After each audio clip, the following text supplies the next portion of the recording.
देखो कैसे बनाएंगे 9 प्रोडक्ट्स। अगर आप इथेन लेते हैं, आप इसमें क्लोरीन डालते हैं, बेटा कौन कौन सी पॉसिबिलिटीज है?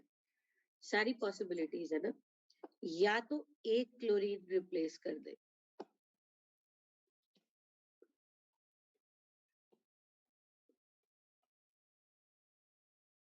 One hydrogen is replaced by one chlorine, एक ऑप्शन।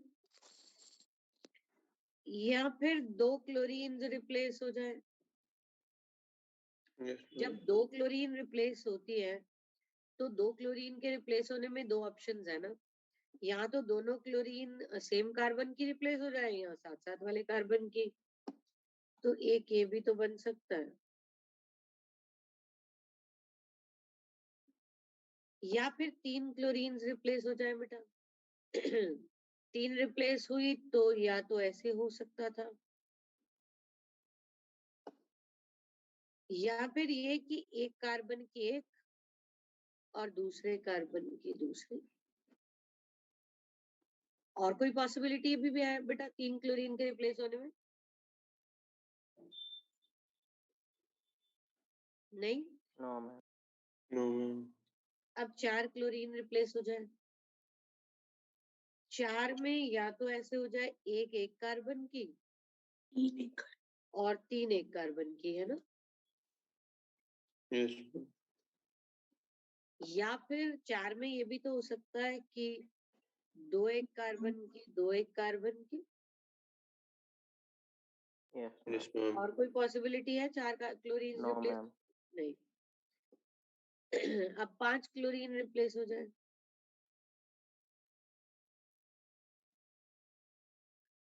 इसमें तो एक ही पॉसिबिलिटी रहेगी, है ना। एक कार्बन Yes. की 2 एक कार्बन की 3 यस मैम। और 6 की 6 रिप्लेस हो जाए। देखो बन गए 9 प्रोडक्ट्स। Yes ma'am. अब आगे बढ़ते हैं बेटा। देखो इसका इंटरमीडिएट फ्री रेडिकल है, और अगर इसका इंटरमीडिएट फ्री रेडिकल है तो याद करो आपने इससे पहले फ्री रेडिकल मैकेनिज्म किस में पढ़ा है? HBr in presence of हाँ, HBr पेरोक्साइड इफेक्ट जो था, तो वहां भी तो ऐसा ही था कि चेन इनिशिएशन, चेन प्रोपगेशन और चेन टर्मिनेशन। टर्मिनेशन। यहाँ भी ऐसा ही है बेटा, पहले चेन की इनिशिएशन होगी, फिर प्रोपगेशन होगी और फिर टर्मिनेशन होगी।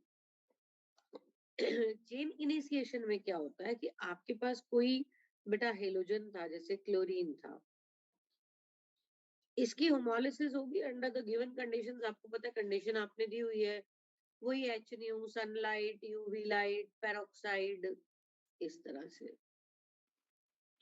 इनिशिएशन में क्लोरीन फ्री रेडिकल्स जो है ये जनरेट हो गए। प्रोपेगेशन में क्या होता है कि जो क्लोरीन फ्री रेडिकल है बेटा, ये जाके अटैक करता है एल्केन पर, और एल्केन में से एक एच तोड़ के खुद ले लेता है।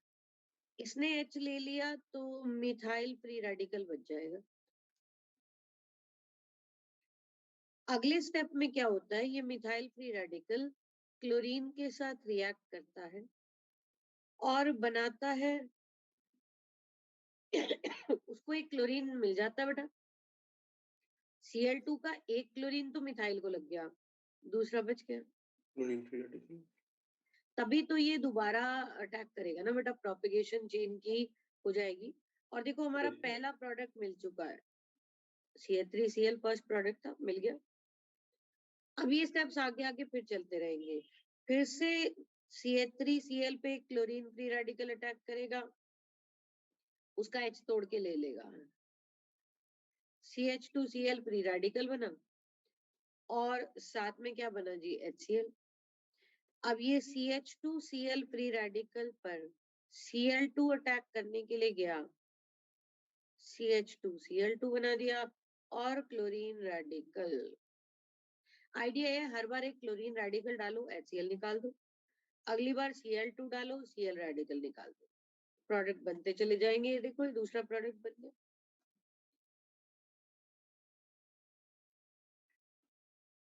ये CH2Cl2 पर फिर क्लोरीन रेडिकल अटैक किया,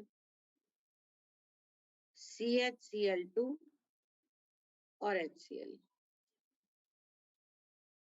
और CHCl2 पे Cl2 अटैक किया, तो CHCl3, देखो क्लोरोफॉर्म हमारा प्रोडक्ट मिल गया। अब इस क्लोरोफॉर्म पर फिर से chlorine free radical, CCl3 free radical बना, और ये CCl3 फ्री रेडिकल में Cl2 डाला तो CCl4,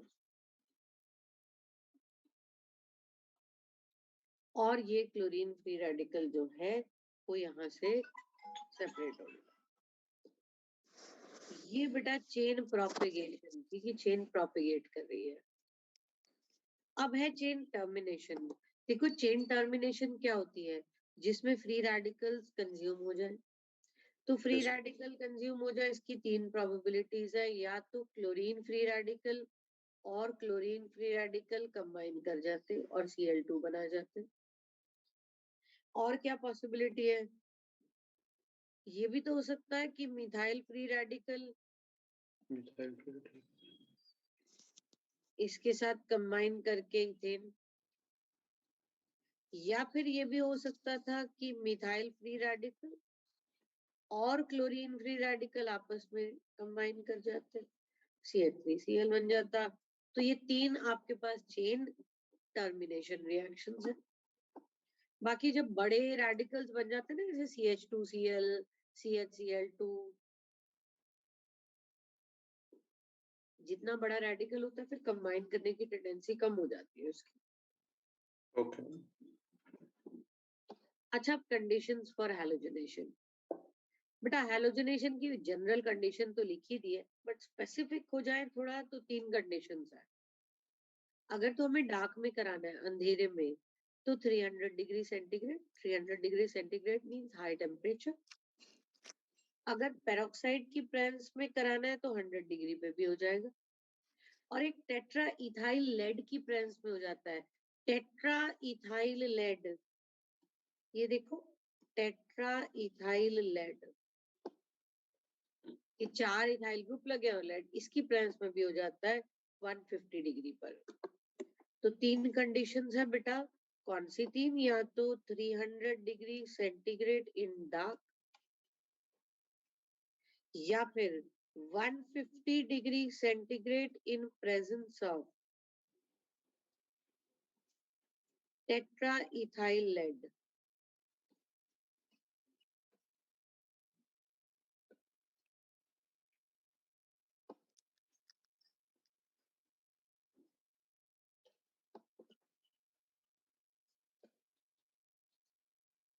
टेट्रा इथाइल लेड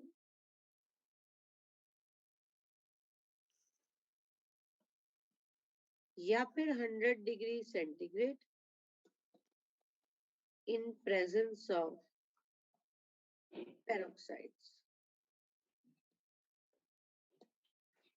तो ये 3 मेन कंडीशंस थी फॉर हैलोजनेशन।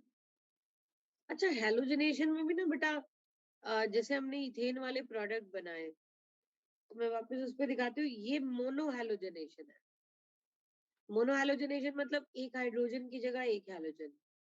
Yes, ma'am. ये डाई हैलोजनेशन है कि 2 हाइड्रोजन रिप्लेस हुए, है ना। ऐसे ट्राई हैलोजनेशन। हम ज्यादातर बात मोनो हैलोजनेशन की करेंगे, अभी उसका डिटेल पे आएंगे। एक और बात बेटा, ऑर्डर ऑफ रिएक्टिविटी की बात करें तो हैलोजेंस का ऑर्डर यही होता है, fluorine greater than chlorine greater than bromine greater than iodine. मजे की बात यह है कि जब भी हैलोजनेशन करा रहे हो, चाहे एल्केन की करा रहे हो, एल्कीन की करा रहे हो, एल्काइन की करा रहे हो, या बेंजीन की, यही ऑर्डर चल रहा है हैलोजनेशन का, कि fluorine greater than chlorine greater than bromine greater than iodine.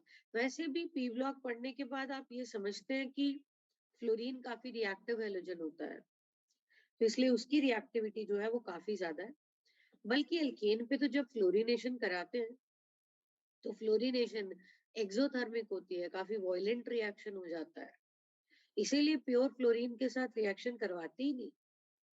Fluorine को डाइल्यूट करते हैं बेटा नाइट्रोजन के साथ। नाइट्रोजन एक kind of, because N triple bond N है, काफी स्ट्रॉन्ग बॉन्ड है, तो एक तरह से बेटे वो इनर्ट गैस का बिहेवियर देती है, ठीक है। तो नाइट्रोजन के साथ फ्लोरीन को डाइल्यूट करके फिर यूज करते हैं, तब रिएक्शन थोड़ा कंट्रोल होता है, अदरवाइज तो इतना एक्सोथर्मिक और वायलेंट रिएक्शन होता है। उसका कंट्रास्ट बेटा आयोडीनेशन। फ्लोरिनेशन ज्यादा ही एक्सोथर्मिक और वायलेंट होता है, आयोडीनेशन जो है वो स्लो और रिवर्सिबल, कि स्लो और रिवर्सिबल होती है। याद है जो बेंजीन में किया था कि आयोडीनेशन स्लो और रिवर्सिबल है, यहाँ पे भी तो आयोडीनेशन ऐसी होगी ना कि RH में तुम I2 डालोगे और बन जाएगा RI और HI। Yes, ma'am.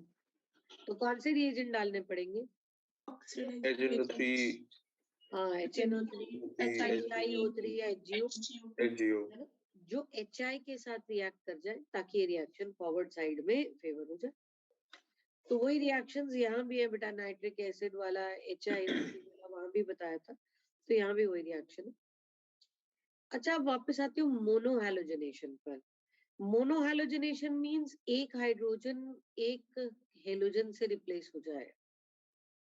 मोनोहैलोजनेशन में कुछ चीजें, पहली बात, एक से ज्यादा आइसोमेरिक प्रोडक्ट बन सकता है। थोड़ा सोचो, अगर तुम्हारे पास एक सिंपलेस्ट एग्जांपल प्रोपेन ले रही हूं मैं, और बेटा प्रोपेन के एक हाइड्रोजन की जगह पे एक हेलोजन डालना है, अब या तो वो पहला हाइड्रोजन हो सकता है The second. अगर फर्स्ट चाहे ये वाला या ये वाला, वो तो एक ही बात है बेटा। अगर पहले कार्बन के हाइड्रोजन को क्लोरीन से या किसी भी हैलोजन से रिप्लेस किया तो क्या बनेगा?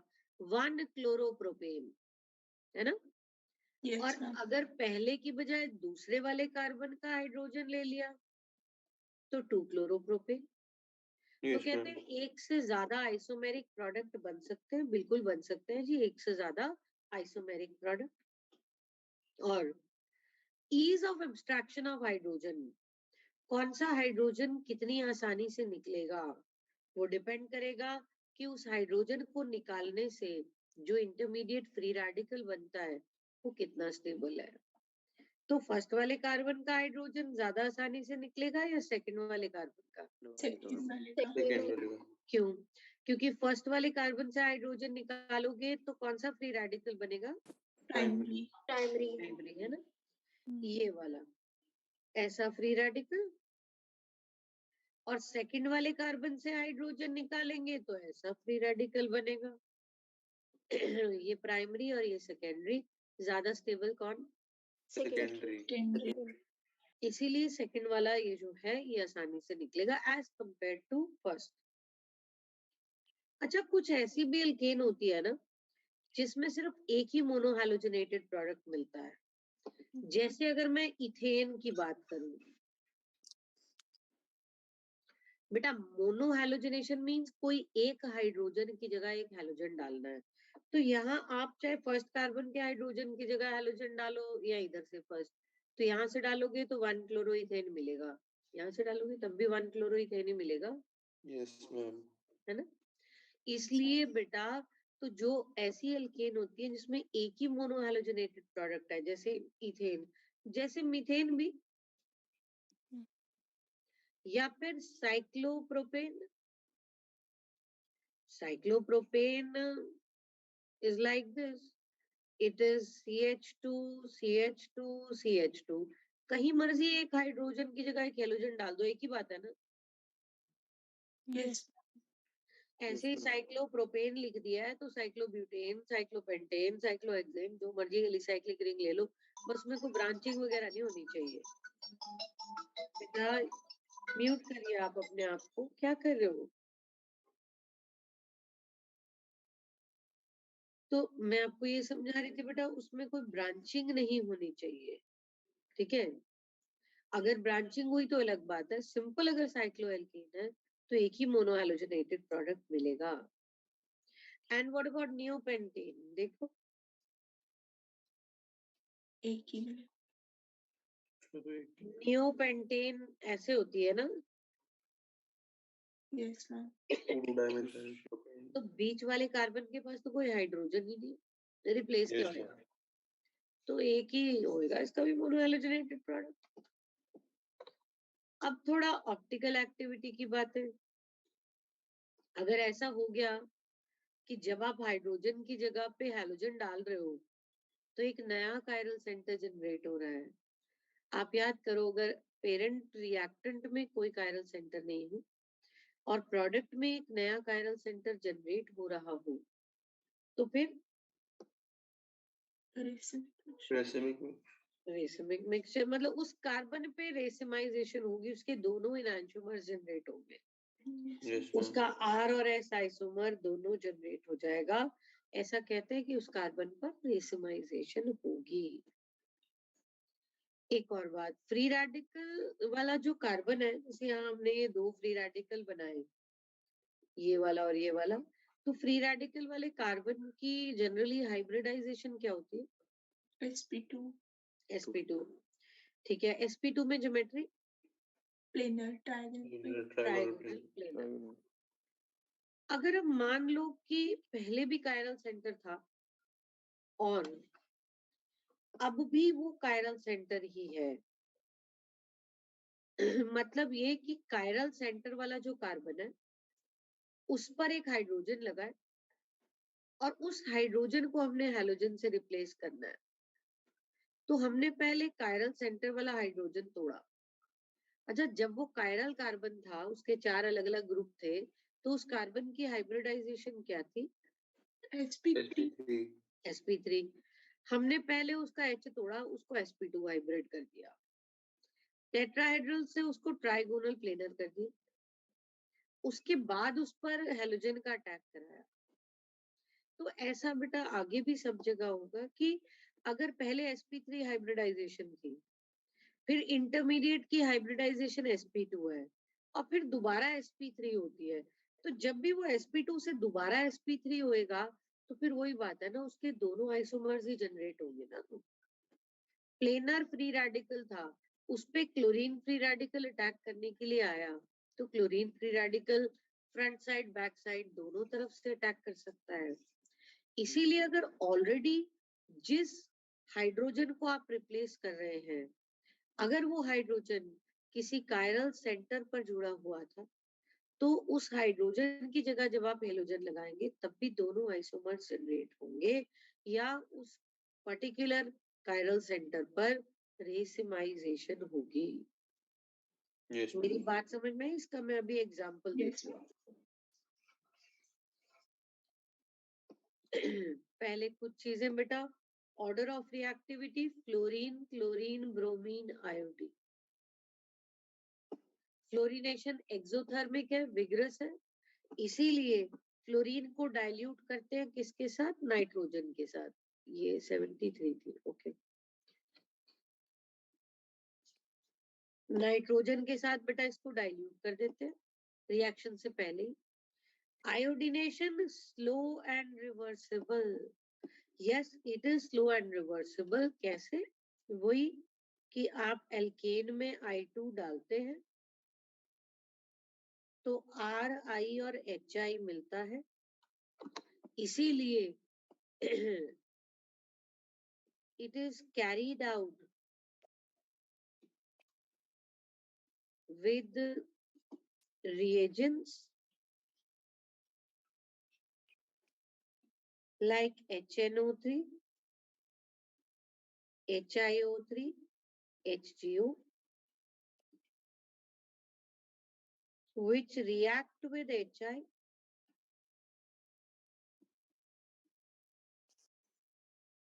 and favor the reaction forward, reaction को फॉरवर्ड ले जाते हैं। जैसे कि देखो मैंने समझाया था, HNO3 जब HI के साथ रिएक्ट करता है तो वो NO2 और वाटर और I2 बनाता है,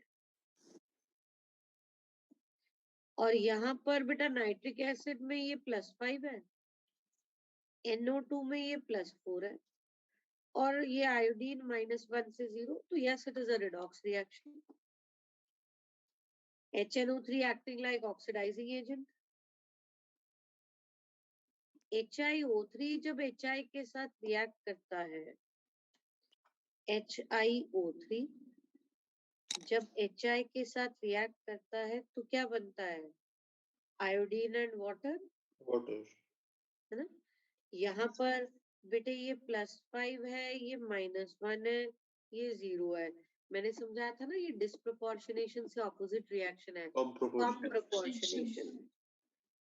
लेकिन जब HgO से रिएक्ट कराते हो तो HgO और HI कंबाइन करके क्या बनाते हैं? HgI2 and water. Now this is not a redox reaction because यहाँ ये +2, यहाँ ये +2, ये यहाँ -1, ये यहाँ -1, कोई भी ऑक्सीडेशन स्टेट चेंज नहीं होता. बट हाँ, रिएक्शंस तो यही होते.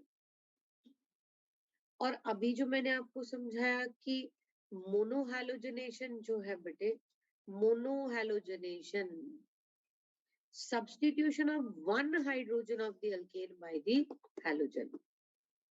एक से ज्यादा आइसोमेरिक मोनोहैलोजनेटेड प्रोडक्ट्स पॉसिबल है, बिल्कुल. अभी आगे बहुत सारी एग्जांपल्स करेंगे.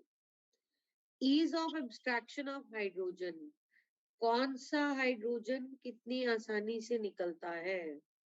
Directly proportional to stability of resulting free radical. मतलब उस हाइड्रोजन के निकलने से जो फ्री रेडिकल बना उसकी स्टेबिलिटी पे डायरेक्टली प्रोपोर्शनल है. देन सम एल्केन्स लाइक, देखो, मीथेन, इथेन, ये neopentane, cyclopropane, cyclobutane, cyclopentane, they give only one monohalogenated product. सिर्फ एक ही मोनोहैलोजनेटेड प्रोडक्ट देती है. और अगर कोई नया कायरल सेंटर जनरेट हुआ तो उस पर रेसिमाइजेशन होगी. और क्योंकि फ्री रेडिकल प्लेनर है, तो अगर हाइड्रोजन कायरल सेंटर का है और उसे सब्स्टिट्यूट कर रहे हैं हैलोजन से, तब भी उस कायरल सेंटर पर रेसिमाइजेशन होती है. जैसे एग्जाम्पल देखते हैं इस बात का. कंसिडर दिस,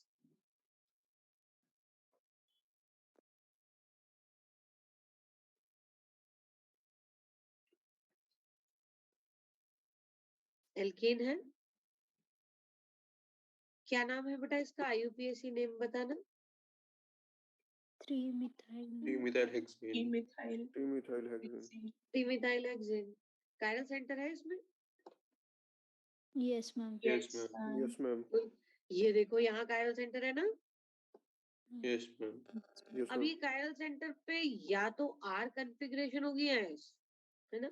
हम कोई भी एज्यूम कर लेते हैं, लेट्स से R. ऐसे R 3-methyl hexane है ये.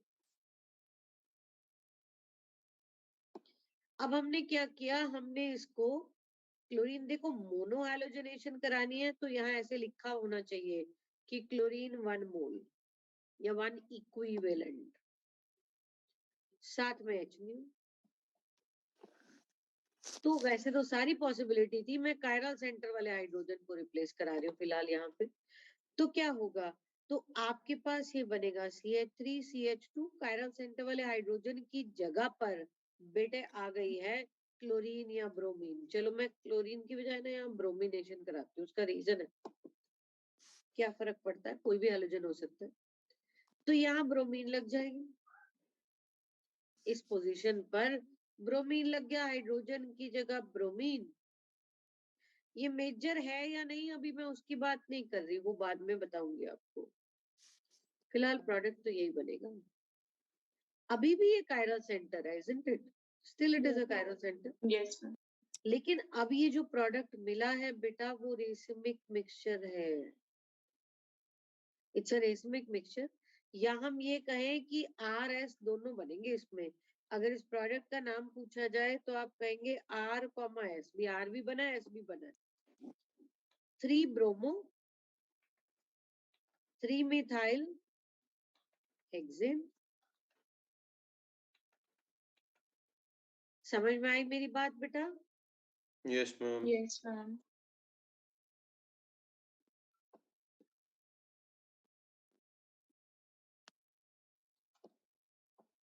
तो जब भी ऑलरेडी एक कायरल सेंटर है, उसी कायरल सेंटर पर हाइड्रोजन की जगह हैलोजन आ रहा है, तो उस कायरल सेंटर पर रेसिमाइजेशन हो जाएगी।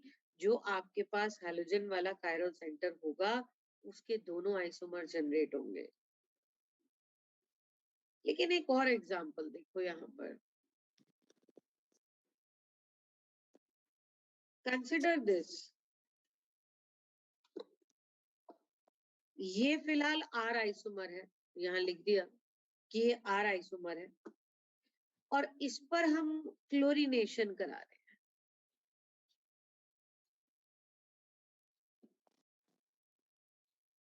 हम इस पर क्लोरीनेशन करा रहे हैं बेटा।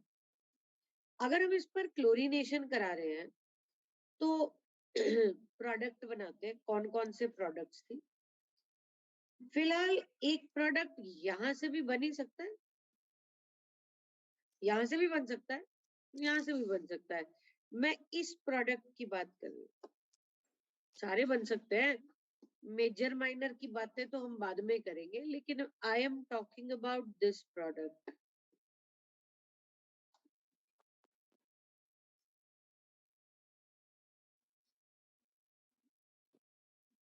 ये प्रोडक्ट बन गया। अब जरा आप देखो, ये प्रोडक्ट में क्या हुआ?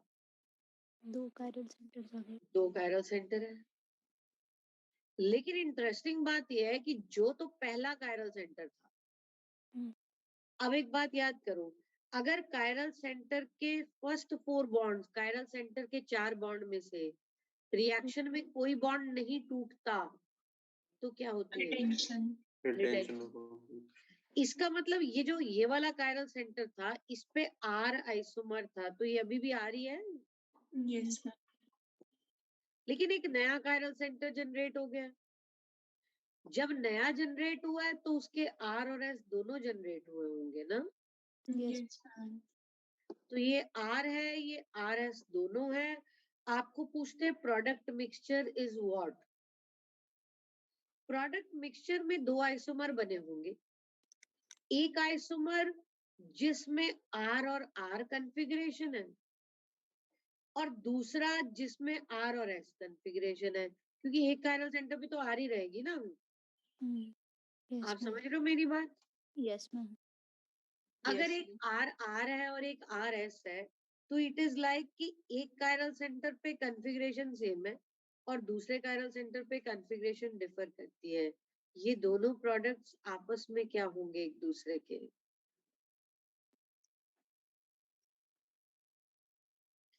चलो ऐसा करती हूँ, मैं बना के दिखाती हूँ साइड में।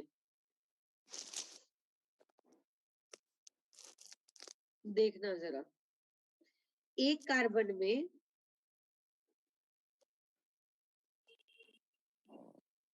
ऐसे जो दूसरा कार्बन है बेटा, उस पे एक तरफ तो आपके पास ये प्रोडक्ट बना, एक ये प्रोडक्ट मिला, दूसरा आइसोमर ये देखना इधर। ऊपर वाले कार्बन का तो कुछ फर्क नहीं पड़ना, उसकी तो सेम ही रहनी है कॉन्फ़िगरेशन। नीचे वाले कार्बन के Diastereomers. अब तो बता दो, डायस्टीरियोमर्स। यस, तो product mixture is a diastereomeric mixture. मैं आपको यही समझा रही हूँ। देखो पिछले और इस एग्जाम्पल में हुआ तो यही है कि जब नया कायरल सेंटर जनरेट हुआ तो उसके दोनों आइसोमर जनरेट हुए। लेकिन पिछले वाले में ये फर्क था कि रिएक्टेंट में आपके पास एक ही कायरल सेंटर था और प्रोडक्ट में भी एक ही है। या ये भी हो सकता है रिएक्टेंट में 0 कायरल सेंटर हो, प्रोडक्ट में 1 हो, तब तो रेसिमिक मिक्सचर मिलता है। लेकिन अगर रिएक्टेंट में एक कायरल सेंटर है और प्रोडक्ट में एक नया भी जनरेट हो रहा है, रिएक्टेंट में जो ऑलरेडी कायरल सेंटर था उसके पहले 4 बॉन्ड में से कोई बॉन्ड नहीं टूटा, और प्रोडक्ट में एक नया भी जनरेट हो गया, तो फिर the product mixture is a diastereomeric mixture. Yes, जो प्रोडक्ट मिक्सचर है जो प्रोडक्ट मिक्सचर है उसमें आर आर और एस एस दोनों है, आर एस दोनों है, सॉरी. सो दिस मिक्सचर जो है प्रोडक्ट मिक्सचर इज डायस्टीरियोमेरिक.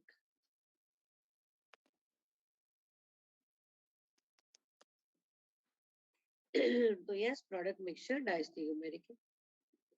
एक इसमें अब आते हैं जी मेजर माइनर प्रोडक्ट्स पर, कि हमें कैसे पता कि मेजर कौन सा होगा. अभी तक तो मेजर की बात नहीं करी, अब मेजर की बात करती हूँ. बेटा परसेंटेज निकाल सकते हैं हमें मोनो हैलोजेनेटेड प्रोडक्ट की, उसका एक फॉर्मूला है. वो क्या है, पहले मैं फॉर्मूला लिख देती हूँ एक्चुअली, और फिर उसको एक्सप्लेन करूंगी आपके लिए. इंपॉर्टेंट फॉर्मूला है percentage of mono halogenated product.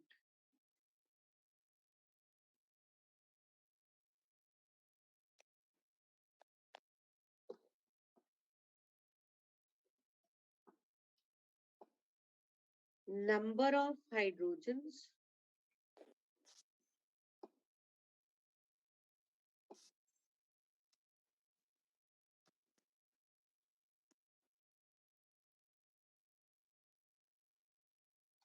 of the type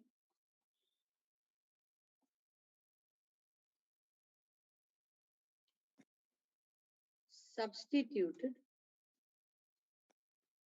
एक second.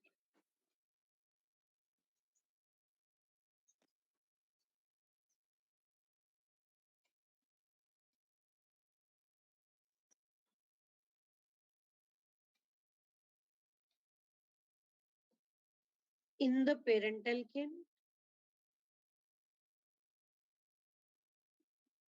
multiplied by relative rate of substitution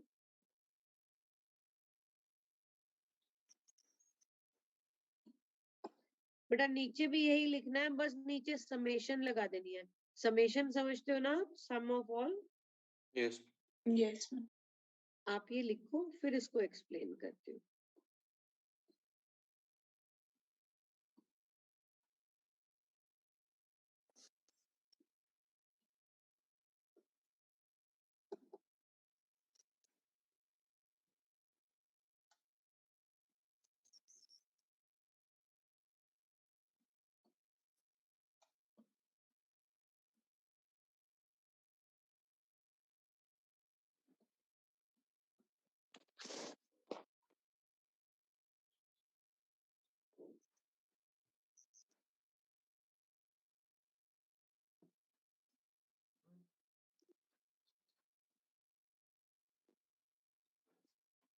ये हमारा काफी इंपॉर्टेंट फॉर्मूला है जी, इस पर बेस्ड क्वेश्चन आते ही हैं.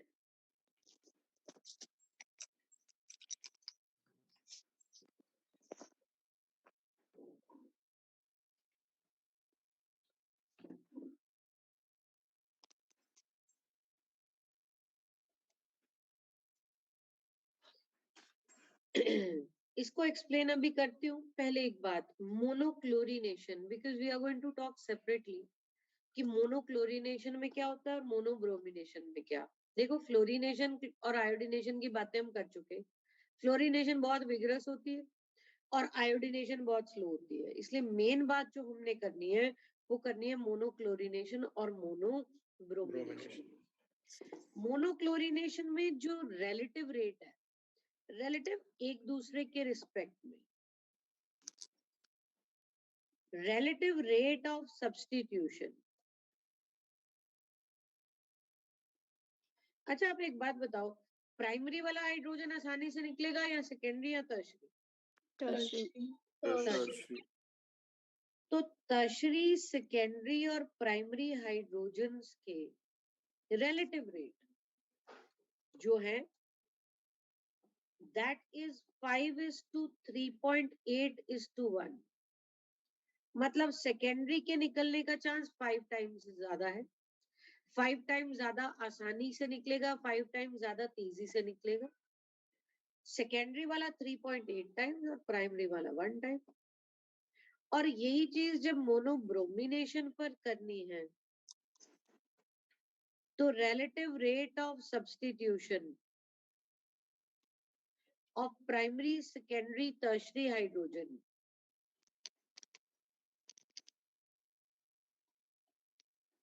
tertiary, secondary, primary hydrogens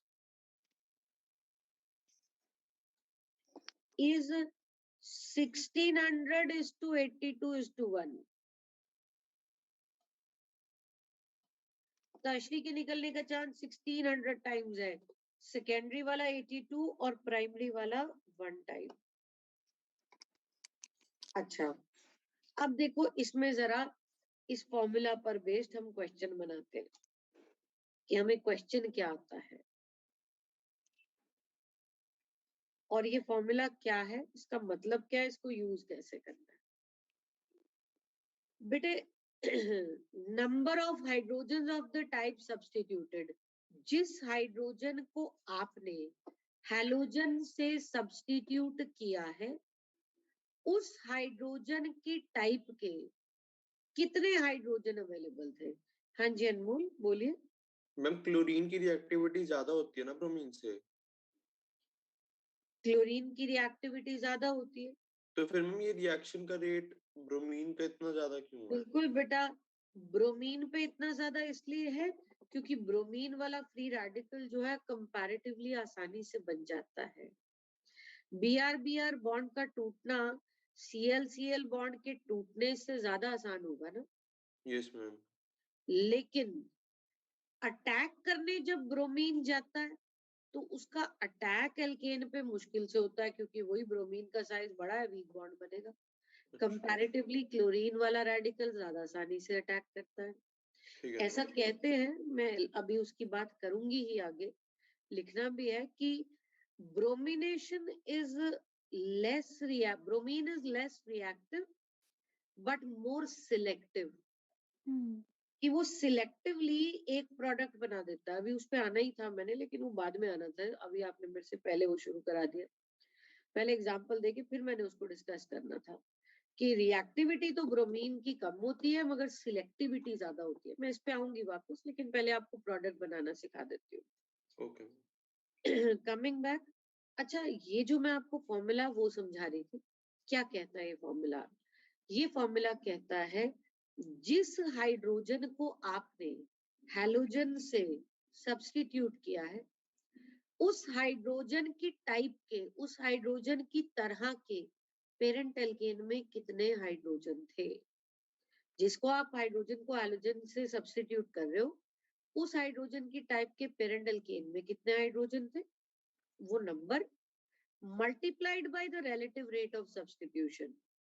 अगर वो प्राइमरी हाइड्रोजन था और आप क्लोरीनेशन करा रहे हो तो मल्टीप्लाई बाय 1 करोगे, सेकेंडरी हाइड्रोजन क्लोरीनेशन तो multiplied by 3.8, tertiary hydrogen chlorination में मल्टीप्लाइड बाय 5, ब्रोमिनेशन में अगर सेकेंडरी हाइड्रोजन हुआ तो किससे मल्टीप्लाई करेंगे 82 से, और टर्शरी हुआ तो 1600 से। अच्छा डिवाइड किससे करना है, सारी एल्केन में जितने भी टाइप के हाइड्रोजन है सबके लिए यही करो कि कितने टाइप के एक तरह के हाइड्रोजन है मल्टीप्लाइड बाय उनका रिलेटिव रेट और उन सबको ऐड कर दो और इनटू 100 फॉर परसेंटेज। और बेटा जिसकी परसेंटेज ज्यादा होगी, जिसकी यील्ड ज्यादा होगी, भाई उसी का तो आपके पास वही तो मेजर प्रोडक्ट होगा। तो मेजर माइनर भी तो इसी से बताते हैं। Now consider butane. ये देखो क्वेश्चन तो यही है, ब्यूटेन पे क्लोरीन डाला 1 मोल HNU और बताओ कि इसमें आपके पास जो है कितने प्रोडक्ट्स बनेंगे। पहले सोचते हैं ब्यूटेन पर कितने प्रोडक्ट्स पॉसिबल होंगे, या तो ये मिथाइल का हाइड्रोजन रिप्लेस हो जाए, एक ही बात है ना, इधर से फर्स्ट या इधर से फर्स्ट 1 आइसोमर, यस मैम। और ये दूसरा आइसोमर, एक ही बात है, इधर से सेकंड या इधर से सेकंड। तो अगर Yes, ma'am. स्ट्रक्चरल आइसोमर पूछते तो स्ट्रक्चरल आइसोमर तो जी हमारे पास जो है दो होते हैं। अभी टोटल की बात नहीं कर रही, वो बाद में, ठीक है, टोटल की बात नहीं कर रहे, मैंने सिर्फ यही पूछा कि इसमें कितने आइसोमेरिक प्रोडक्ट है, मेजर माइनर कौन सा है, टोटल की बात बाद में सोचेंगे। ऐसा करते हैं, बना लेते हैं। हम सभी चलेंगे और मैंने सोचा था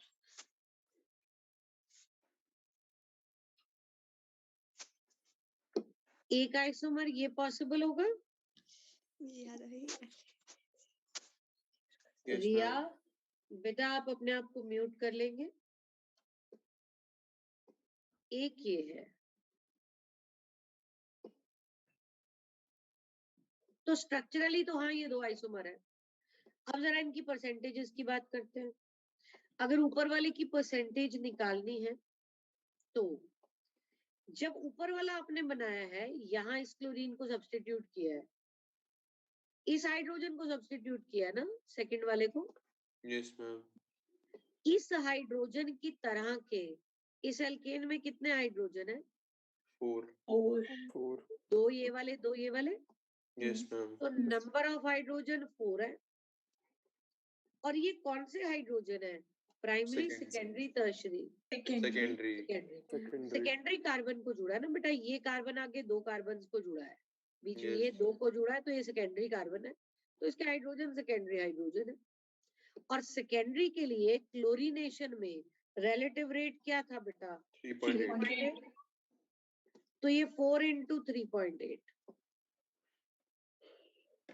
डिवाइडेड बाय टोटल। देखो टोटल इस एल्केन में 4 तो सेकेंडरी हाइड्रोजन है जिनका 3.8 रिलेटिव रेशियो है, प्लस ये वाले हाइड्रोजन है, ये कौन से हाइड्रोजन है? Primary. प्राइमरी। और टोटल कितने हैं? एक ही तरह के हैं, टोटल कितने? 6। और प्राइमरी का रिलेटिव रेट 1 1. तो 6 into 1 और मल्टीप्लाइड बाय 100। मेरी बात समझ में आई बेटा? Yes Yes, ma'am. Yes ma'am ठीक है, तो ये आपने इसकी परसेंटेज बता दी यहाँ से, ये कैलकुलेट करके निकाल दोगे, ये परसेंटेज है। अब नीचे वाले की बात करते हैं। जो नीचे वाला प्रोडक्ट बना बेटा, उसमें जिस हाइड्रोजन को रिप्लेस किया है, ध्यान से देखो, उसमें जिस हाइड्रोजन को रिप्लेस किया है आपने, उस हाइड्रोजन की तरह के कितने थे आपके पास? 6.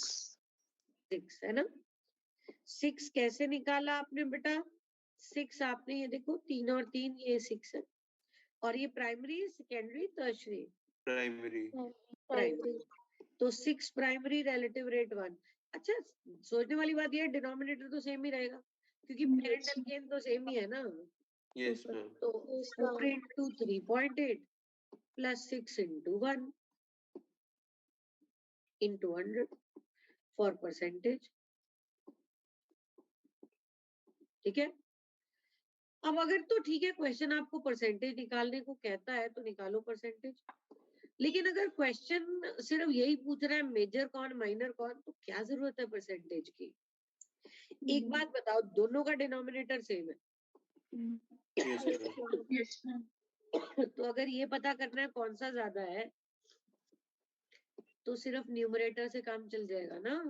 Yes, yes ma'am. मैम आप बताओ 4 into 3.8 ज्यादा है या 6 into 1? 4 into 3.8. 4 into 3.8 तो इसलिए अगर पूछा मेजर कौन सा है, ये लो ये मेजर है, कहानी खत्म। और इसमें भी दो आइसोमर जनरेट हुए, देख रहे हो, न्यू कायरल सेंटर जनरेट हुआ है, yes Yes, ma'am ma'am. Yes ma'am तो आरएस दोनों जनरेट हुए होंगे ना बेटे। यस मैम यस मैम तो मेजर बताना था, बता दिया। तो और मैम अगर आरएस दोनों आइसोमर जनरेट हुए। अगर आपसे पूछते हैं टोटल कितने प्रोडक्ट्स बने, तो हम कहेंगे टोटल 3 आइसोमेरिक प्रोडक्ट्स। 4 क्यों? 4 कैसे बेटा? 3 ही होंगे. हाँ 3 RS. यस मैम ऊपर वाले के आरएस और नीचे और वाले नीचे वाले का तो एक ही है, Yes, Yes. ma'am. Yes ma'am तो टोटल 3 है। ठीक है, Yes, ma'am. चलो अगला देखते हैं कौन। आइसोपेंटेन पे क्लोरीन। आइसोपेंटेन बनाते हैं जी।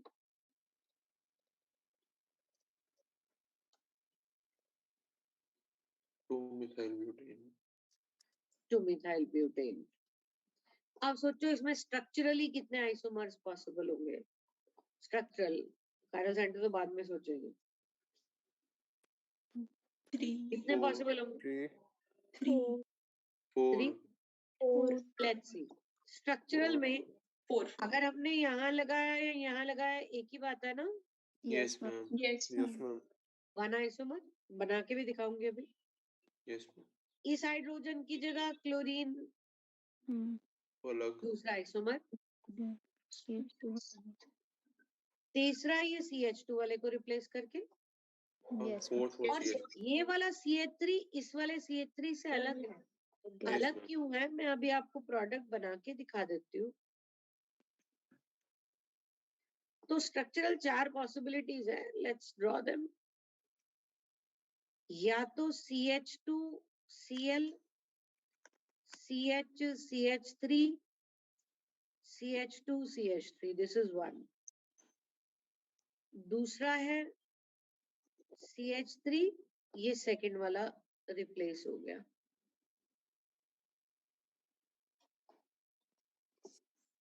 तीसरा है बेटा थर्ड वाला,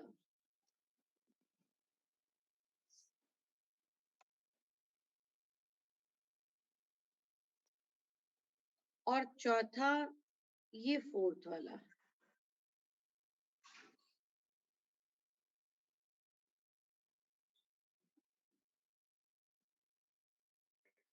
ऐसा करो ये पहले और चौथे का IUPAC नेम बताओ।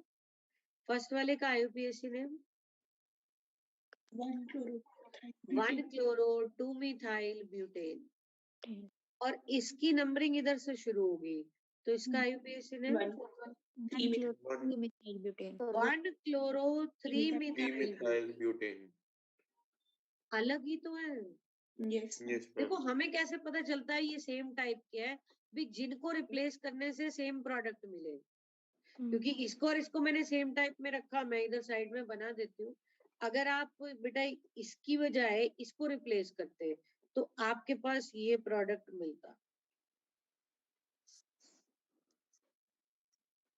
जरा इसका IUPAC नेम देखना क्या होगा। पेरेंट चेन ऐसे बनेगी 1-chloro 1-chloro 2-methyl ब्यूटेन।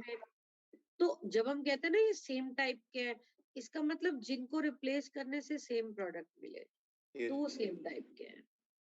तो ये पहला और आखिरी वाला अलग टाइप का था।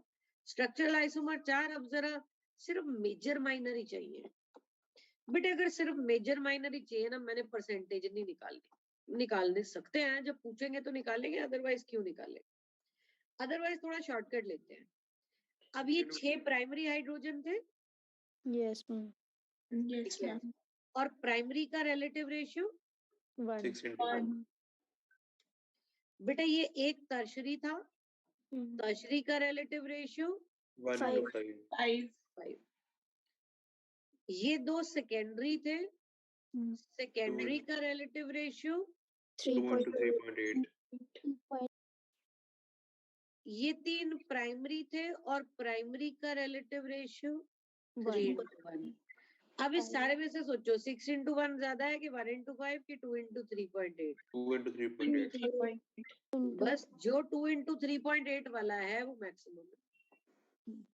तो 2:3.8 मतलब ये CH2 को रिप्लेस करके ये वाला बना है ना। Yes ma'am. तो ये लो आंसर मिल गया जी, ये मेजर प्रोडक्ट है।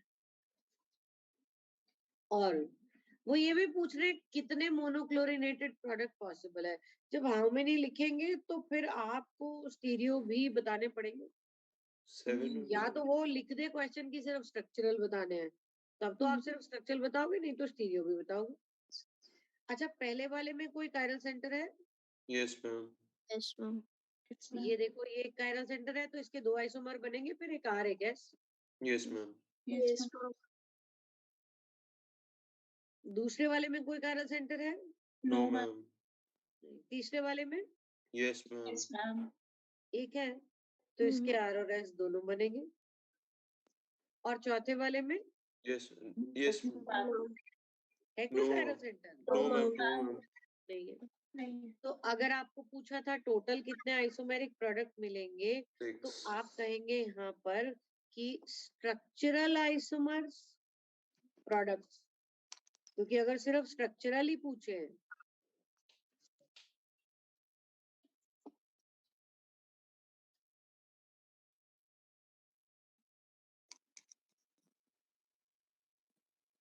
फोर, और अगर टोटल आइसोमर्स पूछा जाए तो 6। ऑफ कोर्स प्रोडक्ट की बात हो रही है ये। मेरी बात समझ में आई बेटा? Yes, ma'am. Yes, ma'am. Ma'am तो मतलब एल्केन्स में मोनोहेलोजिनेशन में हम लोग को ये फॉर्मूला लगा के मेजर ढूंढना पड़ेगा, क्योंकि हम लोग बिल्कुल बिल्कुल। टर्शरी के लेकिन बेसिस पे तो हम सेकंड बोल देते, पर वो होता ही नहीं है। हाँ, लेकिन अभी अगले एग्जाम्पल पे भी चल रही हूँ ना।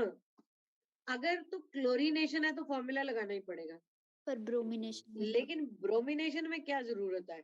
1600 और 82 में बहुत ज्यादा फर्क है जी, और Yes. 82 और 1 में भी बहुत ज्यादा फर्क है, तो वहां फॉर्मूला लगाने की जरूरत ही नहीं है। ठीक है मैम। वहां पे आप सीधा टर्शरी प्रोडक्ट बनाओ आराम से, कोई प्रॉब्लम नहीं।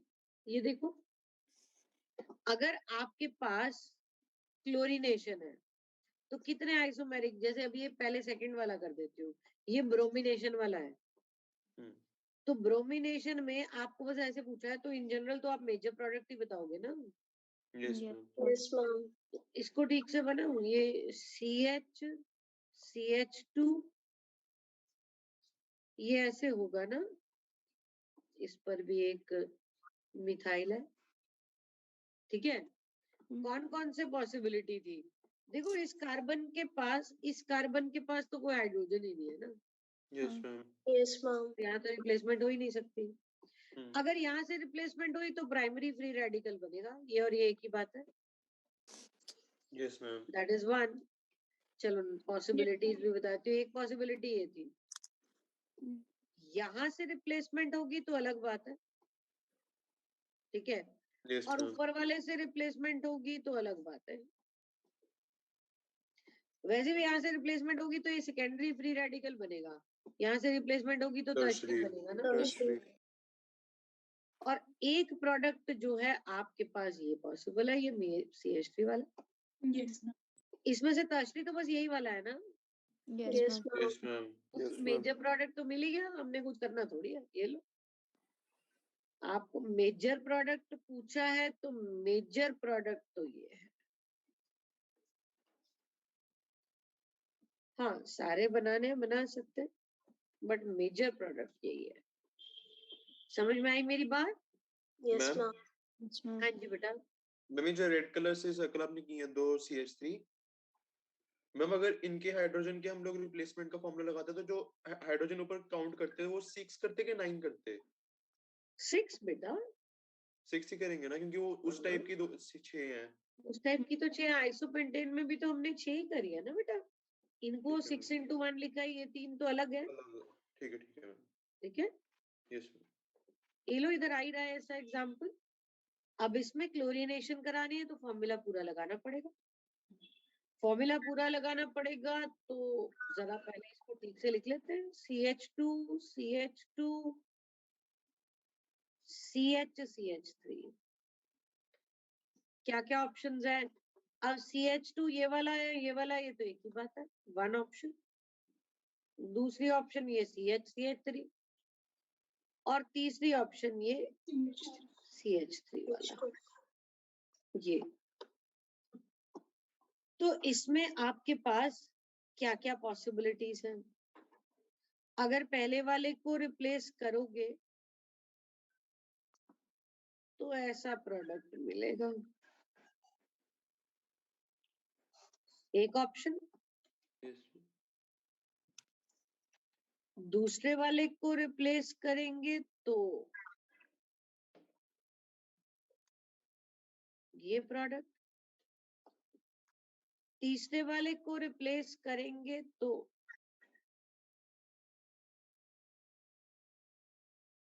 ये प्रोडक्ट मिलेगा। मेजर कौन सा होगा कर लेते हैं फर्स्ट वन बेटा, ये 4 सेकेंडरी है, हाँ फर्स्ट वाला मेजर है, यस 4 सेकेंडरी इंटू 3.8 हम्म है ना, ये 1 टर्शरी इंटू 5 1 और ये 3 प्राइमरी इंटू 1, 3 to 1 तो मेजर तो यही होगा। लेकिन yes इंटरेस्टिंग बात ये है कि इसमें 2 कायरल सेंटर है, 2 कायरल सेंटर के 4 आइसोमेरिक प्रोडक्ट्स पॉसिबल है। yes मैम ऐसे तो सोच ही सकते हो ना कि या तो दोनों पे आर आइस हो तो आर आर, या दोनों पे एस कॉन्फ़िगरेशन हो तो एस एस, या फिर पहले वाले पे आर दूसरे वाले पे एस, या पहले वाले पे एस दूसरे वाले पे आर, तो 4 yes प्रोडक्ट्स पॉसिबल है। बाकी किसी में कोई कायरल कायरल सेंटर सेंटर नहीं है, नहीं है तो फिर बस total isomeric products 6.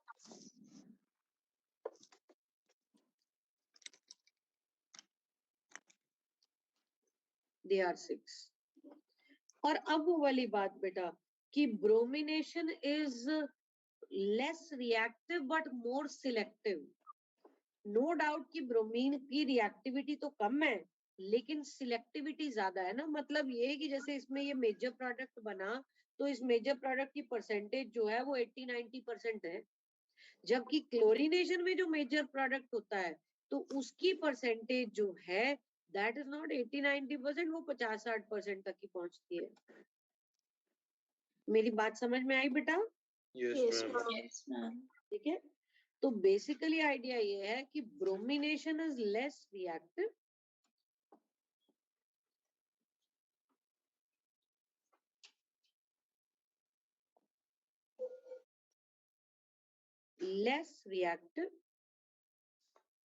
but more selective।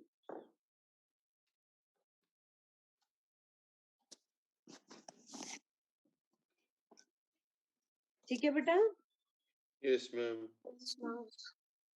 अच्छा बेटा, ये तो थी हैलोजनेशन, लेकिन अब इससे आगे एक दो चीजें और क्विकली आपको बतानी है, लेकिन वो आपने बेटा उससे ही करनी है, साइनॉप्सिस से ही करनी है। वैसे मेन रिएक्शन था भी है लेकिन कुछ और चीजें हैं डिस्कस करनी है जो हमने। देखो अब आपके पास ये फ्री रेडिकल सब्स्टिट्यूशन की बात हो रही थी, और फ्री रेडिकल सब्स्टिट्यूशन में ये पहला रिएक्शन आपने डिस्कस किया दैट इज हैलोजनेशन। आप अपनी साइनॉप्सिस देखेंगे तो साइनॉप्सिस में इसके बाद नाइट्रेशन और सल्फोनेशन भी एक्सप्लेन्ड है, मैं क्विकली एक्सप्लेन कर देती हूँ। देखो व्हाट इज नाइट्रेशन? हैलोजनेशन में हाइड्रोजन की जगह हैलोजन आया था, नाइट्रेशन में हाइड्रोजन की जगह NO2 ग्रुप आता है। जैसे कि आप बट आपकी साइनॉप्सिस में पेज 103 पर है, जैसे अगर आप बेटे इथेन लेते हैं और इथेन में आप नाइट्रिक एसिड डाल देते हैं, fuming nitric acid, vapour phase में 6-7